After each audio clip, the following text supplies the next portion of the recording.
ہمارے جس رسول اللہ نے اپنے رب کو خوبصورت انداز میں دیکھا ہو، مقام پہ دیکھا ہو، وہ رسول زمین پہ آ جائے، دور پر اگر زمین پر موسیٰ رب کی تجلی دیکھے تو موسیٰ کو کوئی نہ دیکھ سکے، وہ محمد مقام پر خدا کو دیکھ کر زمین پر آئے تو کون قریب آ کر محمد کا دیدار کر سکے؟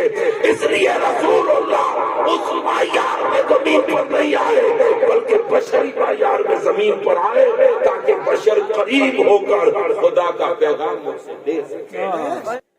یہ مومن اور مسلمان ہیں کہ نہیں؟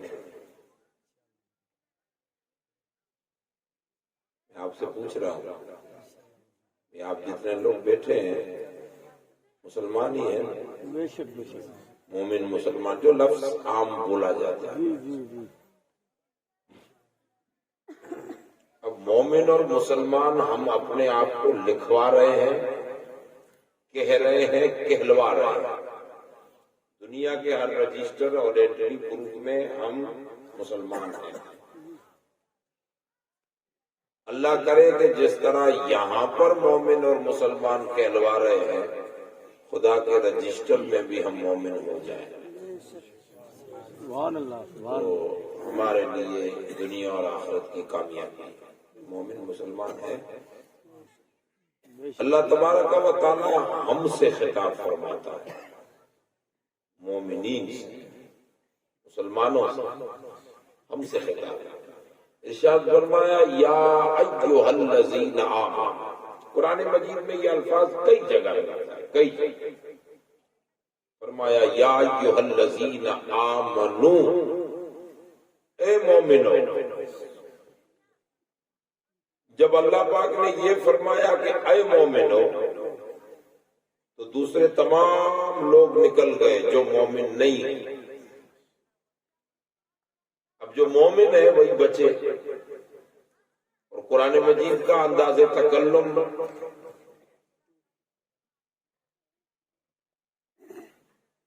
تین طرح کا کلام ہے۔ اللہ کا کلام جب انداز بیان فرماتا ہے تو انداز اس نے تین طرح کے لیے۔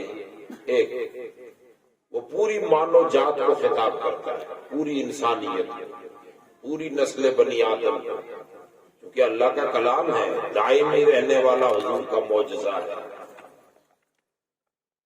جب خطاب فرماتا ہے تو لوگوں کو، عام تمام لوگوں کو لیتا ہے تو فرماتا ہے یا ایھا الناس، اے دنیا کے لوگ، سب آ گئے، ہندو، مسلم، عیسائی، جو مذہب ہے دنیا میں سب آ گئے، انسان ہے سب آ گئے، آدم کی اولاد ہے سب آ گئے۔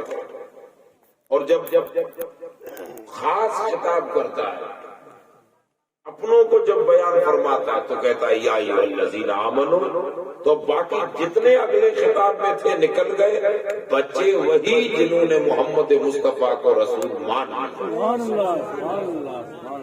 تیسرا وہ جب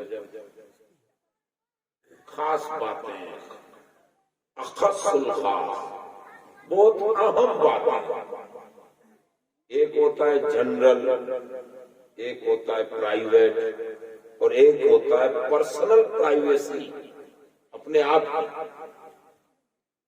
جنرل جب اس کو خطاب کرنا ہوتا ہے تو کہتا ہے یا ایھا الناس، سب آ گئے۔ اب اس کو پرسنل کرتا ہے تو کہتا ہے یا ایھا الذین آمنوا، تو صرف مومن آئے۔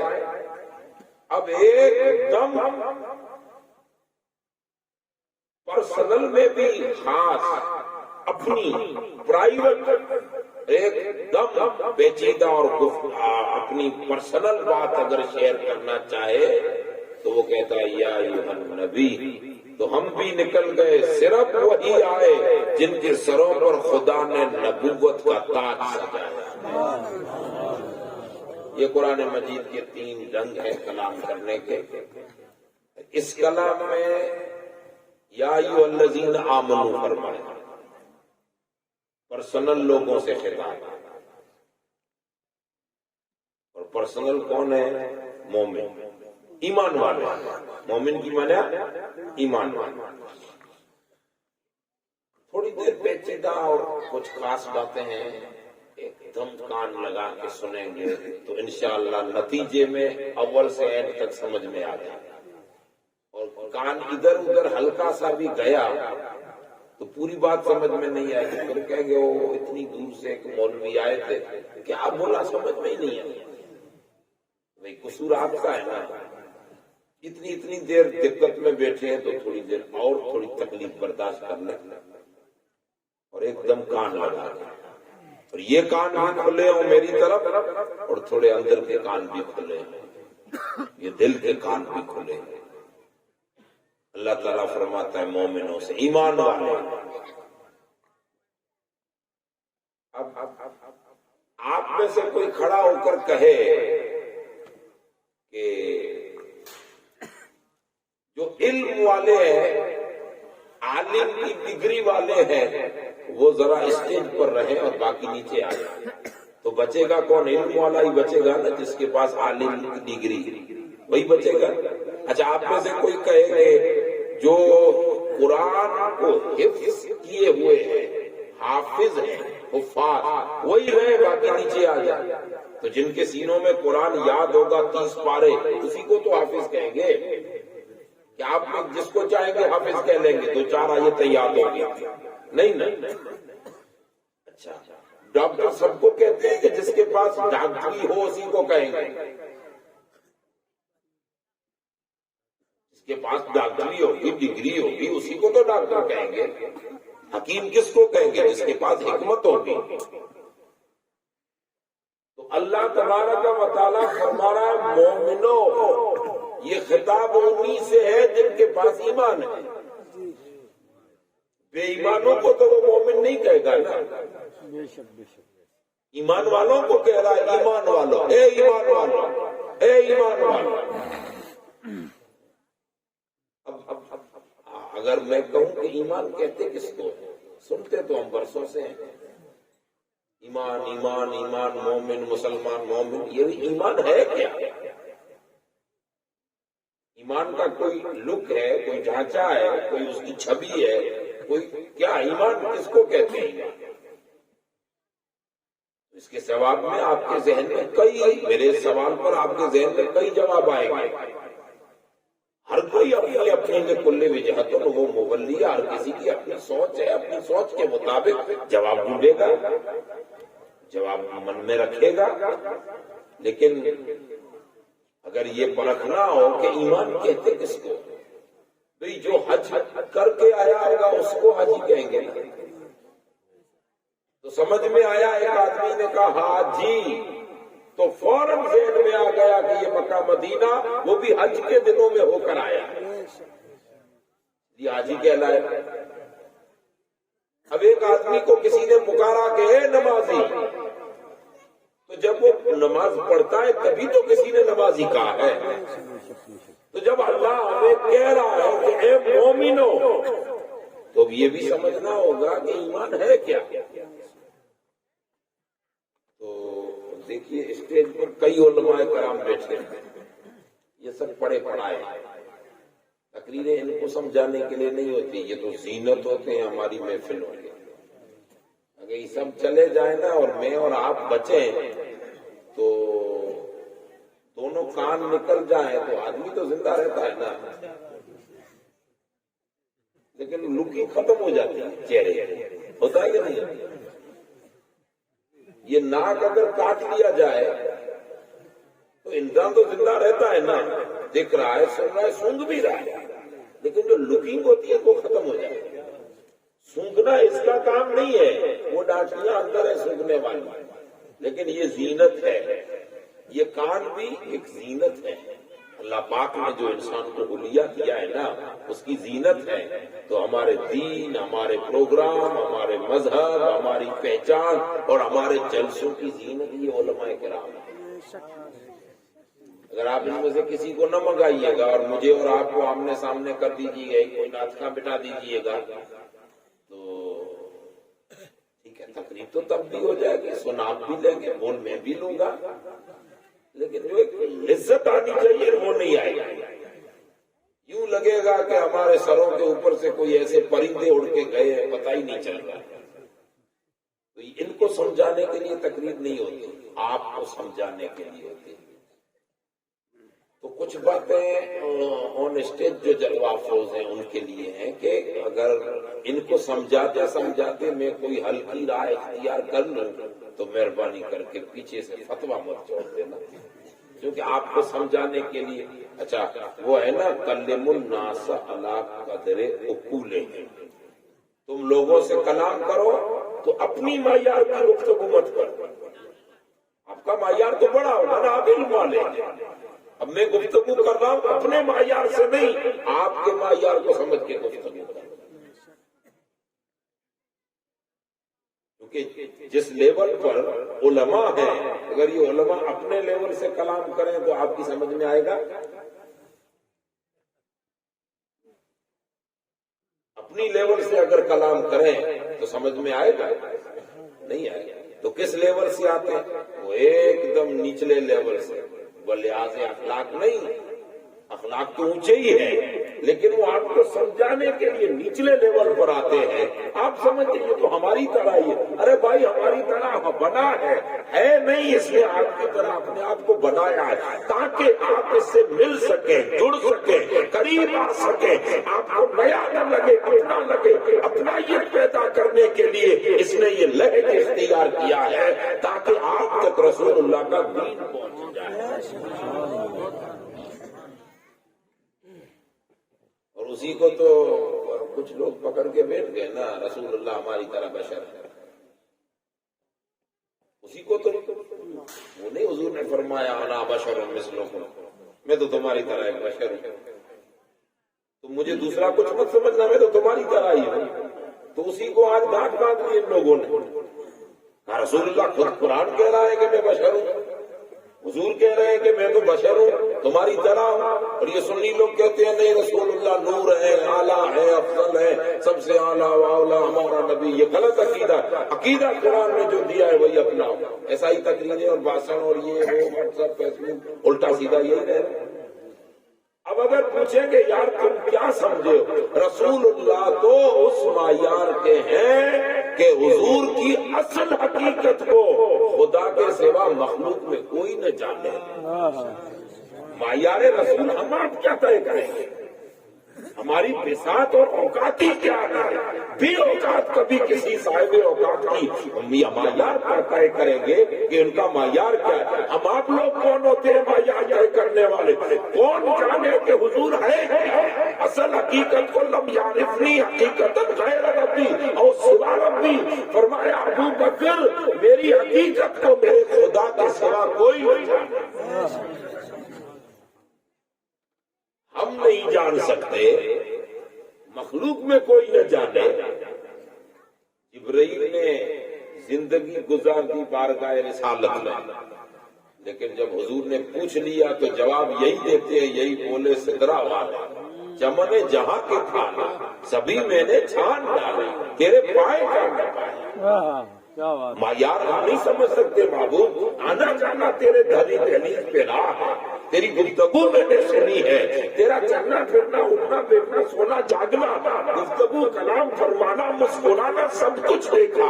لیکن محبوب اگر معیار پوچھتے ہیں تو میں جبرائیل ہوں کیا کہ مصطفیٰ تجھے پہچان سکوں. بس اتنا جانتا ہوں کہ تیری طرح آج تک جبرائیل نہیں دیکھے، تجھے یک نے یک بنا معیار.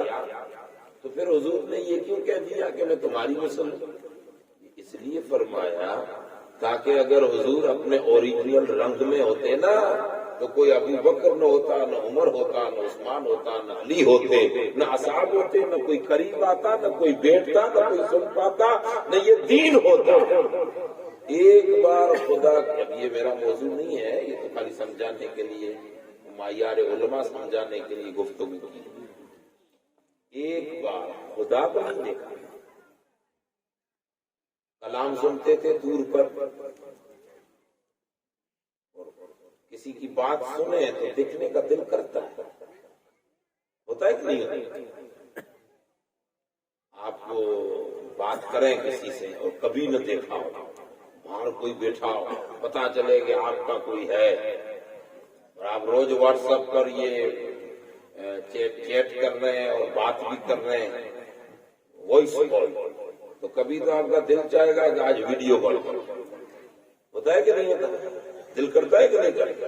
یا تو دل نہ بھی کرے تو 5 منٹ ملتے ہیں تب بھی ویڈیو کال کرتے رہتے ہیں، یعنی بات کریں تو دکھنے کا دل کرتا ہے۔ حضرت موسیٰ علیہ السلام روز کوہ طور پہ اللہ سے کلام کرتے کرتے ایک دن عرض کرنے لگے رب ارنی انظر الیک، کہ مولا ایک بار تیرا مکھڑا تو چہرہ تو دکھا دے۔ اللہ چہرے سے پاک ہے، مجھ سے پاک ہے، سمجھا نہیں، تیرا دیدار تو کرا دے، دکھا دے تو ہے کیسا، دکھنے میں کیسا لگتا ہے، مجھے من کرتا ہے کہ تجھے دیکھوں، تیری لکنگ کیسی ہے، تو دکھنے میں کیسا ہے۔ اللہ پاک نے فرمایا میرے کلیم لن ترا، میں تو اپنا آپ دکھا سکتا ہوں لیکن تجھ میں ہمت نہیں کہ تم مجھے دیکھ سکے۔ میں تو دکھا سکتا ہوں، مجھے کیا کہ تو قادر مطلق ہو، پردے ہی تو ہٹانے، لیکن تیری آنکھ میں وہ ہمت نہیں ہے۔ اب پیارے اپنے اور لاڈلے لوگ جب ضد کرتے ہیں نا تو مولا کوئی نہ کوئی راستہ نکالتا ہے۔ عرض کی نہیں مولا ایک بار دکھا دے، ایک بار دکھا دے، تو فرمایا میرے کلیم ایک چانس ہے، وہ یہ ہے کہ میں اپنے نور کی تجلی جس پہاڑ پر تم کھڑے ہو اس سے نیچے دوسرا پہاڑ، وہ 3-4 پہاڑوں کی شکل میں پھیلا ہوا بڑا پہاڑ اس وقت زمین پر موجود ہے، ٹورسٹ لوگ جا رہے ہیں، زیارت کر رہے ہیں، میں اپنے نور کی تجلی اس پہاڑ پہ پھینکتا ہوں۔ نور کی تجلی سمجھانے کے لیے عقل سے نہیں سمجھ سکتے، ایک چھوٹی سی مثال دوں، یہ لائٹ گھوم رہی ہے نا، یہ لائٹ اب اس میں 5-7 کلر ہیں کہ نہیں؟ بھی آپ کے سامنے اسٹیج پر لائٹ پڑی ہے کونے میں، اس میں 2-3 کلر تو دکھ رہے ہیں لیکن دکھیں گے یہاں پر۔ اب وہاں دیکھ کر آپ کلر مجھے گن کے بتاؤ، اس کو دیکھ کے کلر گن کے بتاؤ، کوئی گن سکتا ہے؟ بنانے والا خود بھی نہیں گن سکتا، بنا دی اس نے لیکن یہ کلر نہیں گنوا سکتا، کیا ابھی پیلی نکلی ہے، ابھی گرین نکلی ہے، ابھی ریڈ نکلی ہے، ابھی نہیں۔ آپ کو کلر دیکھنے تو ادھر دیکھنے، ہاں ریڈ ہے، گرین ہے، یہ وائٹ پردے پر اس کے عکس میں اسے کلر دیکھتا ہے، یہ عکس ہے، یہ لائٹ نہیں ہے، یہ اس کا عکس ہے وہاں پر۔ بس یہ دنیا کی مثالیں سمجھانے کے لیے اللہ پاک اللہ نور السماوات والارض، زمین و آسمان کا نور ہے، اس کی لکنگ دیکھنے کیسا دکھتا ہے، میرا نور کیسا ہے، تو میرے قدیم تو مجھے دیکھ نہیں سکتا، تو پھر میں اپنے نور کی تجلی عکس دکھاتا ہوں پہاڑ پہ عکس ڈالتا ہوں، میرے نور کی تجلی کرتا ہوں، بس اس نور کی تجلی کو بھی نہیں دیکھنا، پہاڑ کو دیکھنا، بس تو پہاڑ کو دیکھتا رہے، میرا نور کی تجلی پہاڑ پہ پڑے اور تو دیکھ لے، تو برابر دیکھے کہ نور کی تجلی پڑی اور تو ویسا کا ویسا رہے، کوئی تجھ میں نیگیٹو یا پوزیٹیو کچھ بھی نہ ہو، تو چانس ہے مجھے دیکھنے کا۔ یہ ایک راستہ دکھا ہے، مولا منظور ہے۔ حضرت کلیم کھڑے ہوئے، فتجلی ربہ للجبل، اللہ پاک نے تجلی فرمائی، جیسے کوئی طور پہ عکس آیا فخر موسیٰ صعقا، حضرت موسیٰ بے ہوش ہو کے گر پڑے، نیگیٹو چیز آئی، بے ہوش ہو کے گر پڑے، اور اللہ نے کہا تھا کچھ بھی تجھے نہ ہو گیا، گر پڑے، اور جب ہوش آیا تو کہتے ہیں انی تبت الیک، مولا میں توبہ کرتا ہوں۔ کون سا گناہ کیا جس کی توبہ کر رہے ہو؟ تو مفسرین نے لکھا ہے کہ گناہ کچھ نہیں ہوا، لیکن اللہ کے دید کی آرزو جو کرنا، جبکہ وہ خود غیب ہے، غیب الغیب، اس غیب الغیب کو بشری آنکھ میں دیکھنے کی تمنا جو اپنی کیپیسٹی میں نہیں ہے وہ کر لی، یہ جرأت بھی اس بارگاہ کی بے ادبی ہے، اس لیے معافی طلب کی۔ بات تو ہو گئی، تو حضرت موسیٰ علیہ السلام نے تجلی دیکھی خدا کی۔ میں رسول اللہ کا معیار بتا رہا ہوں، معیار۔ آپ لوگوں پر نیند غالب ہو رہی ہے، بات سمجھ میں نہیں آئے گی، اور پھر وہ نہیں بولتے ہیں کہ چلا چلا کے اسٹیج توڑ کے تقریر کرو، تو آپ کو کیا سمجھنے میں خود نہیں سمجھوں گا کہ بول کیا رہا ہے.